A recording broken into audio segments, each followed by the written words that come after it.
My name is Nakibuule Medina.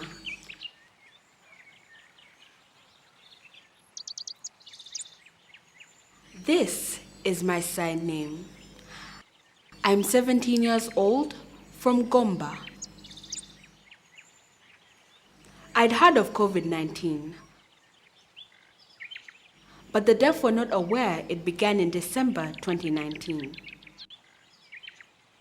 In February 2020, when we returned to school, I was shocked to learn that COVID-19 was here and decided to confirm from TV. One Wednesday evening in March, it was announced that all schools closed and all of us returned home. Businesses and transport were ordered to close and everyone ordered to stay home. No movement was permitted. Those who didn't hear these announcements got into big problems. We all had to respect the president's order. I was stuck. Returning home was disheartening. I felt desperate. What was the reason for this? What was I to do? Hearing people can talk. I needed someone to explain COVID-19. I wanted scientific explanations. Government announced distribution of newspapers with school lessons.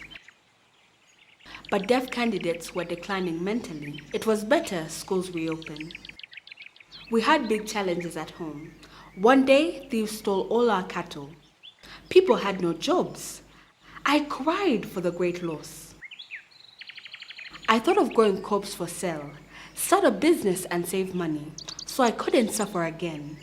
When I told my parents about the idea, they said it was impossible and hard. Where was the solution for this? I tried to be enthusiastic, but it was impossible. COVID caused big problems. As school reopening was prolonged, many deaf girls got pregnant. Their parents were heartbroken and cried for the loss of their daughters.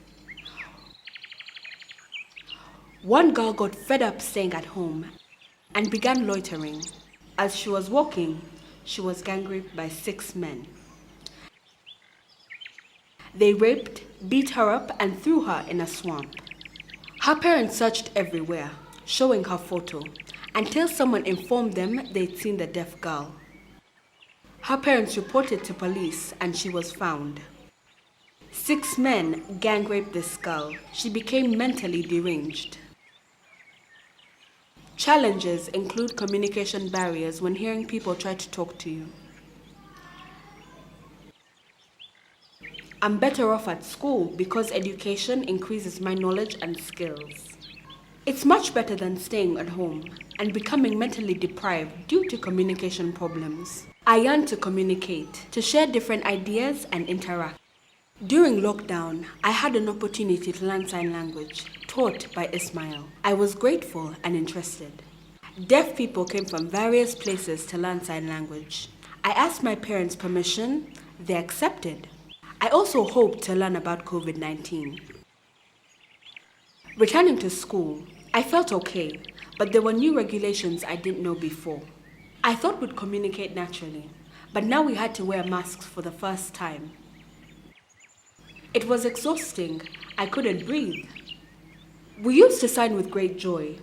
Now teachers said it's a must to wear masks. I would remove it to communicate, but when the teacher came, I quickly put it back. When a teacher wears a mask, you wonder who it is and can't understand what they're signing. To communicate with the deaf, the face must be fully visible. How can this be solved? Another issue is washing hands. The frequency of washing hands is tedious. Every time you have to rush to wash hands. Social distance. As you're walking, a friend comes to hug you. You remind them not to come close. Remember, the president's instructions on COVID-19 prevention include social distance. Everywhere you are, keep social distance. But when you distance, the deaf think you hate them. But no, COVID-19 has made us extremely nervous. I'd like to hug, but also I have to protect my life. Each moment you must wash hands, wear mask, social distance. Life is no good without communication. I forget many things due to worrying about COVID-19, which interferes with gaining knowledge. Looking into the future, I see challenges presented by COVID-19. How can a situation remain the same again and again? I don't understand it.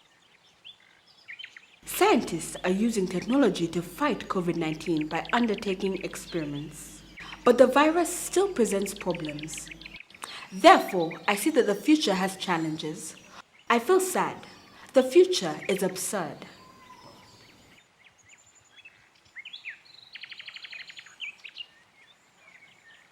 I was surprised by the second closure of schools. I don't feel good at all.